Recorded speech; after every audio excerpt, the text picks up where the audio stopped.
I grew up into the sort of Arab Islam, in the Arab country, in Islamic country, and I think that what I found in Europe is a different type of Islam.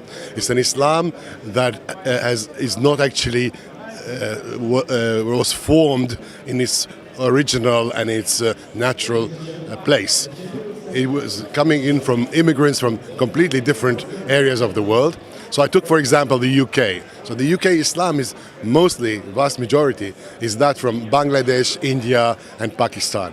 Now, that does not, when we talk about Islam, we have to actually know what we're talking about and how to tackle it. The Islam that these guys brought with them is different from the Islam that you see here in Palestine or Jordan or Egypt. And that's why when you tackle the problem with BDS and then you have the challenge of Islam in Europe, you have to know what you're talking about. So how do you characterize this European Islam? More moderate or more radical? Very difficult to use words that you will understand. It is an Islam that is trying to discover its identity. It's trying to form its identity. It's trying to mix people from completely different backgrounds, completely different forms of Islam into one homogeneous European style, cool and yet fundamental. So that is the battle. The challenge today in every European country, each one with its own Islam, is that it is all trying to find their identity, and sometimes it's a challenge, but it's also an opportunity at this stage. Well, the challenge is like this: if they are not using the right sources for knowledge, then they are getting it from sort of village imams from Pakistan. And what if he can't relate to the Twitter and the Facebook? So he relates to the things that he knows. It's Palestine, it's Israel, it's the Jews, and that is really the problem. It's out of ignorance rather than pure anti-Semitism.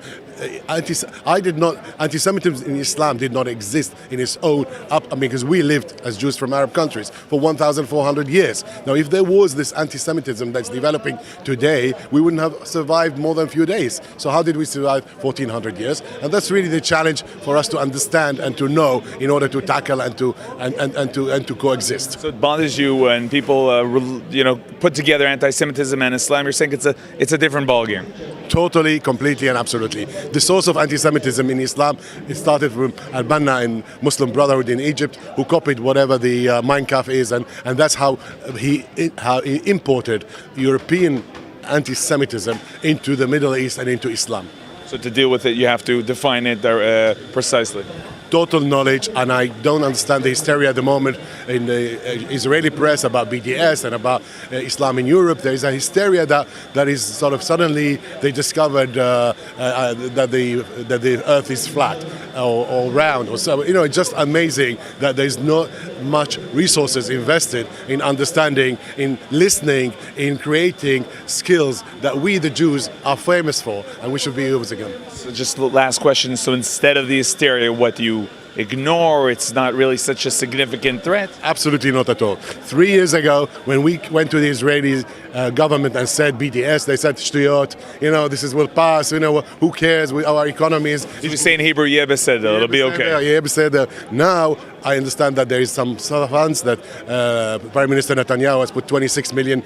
I hope it will not go on gala dinners and bombastic conferences in Europe. I hope they will have a well-funded, bipartisan, professional place like IDC here that studies BDS and studies Islam in Europe with intelligence, with creativity, with consultation, with listening, and create the right solutions.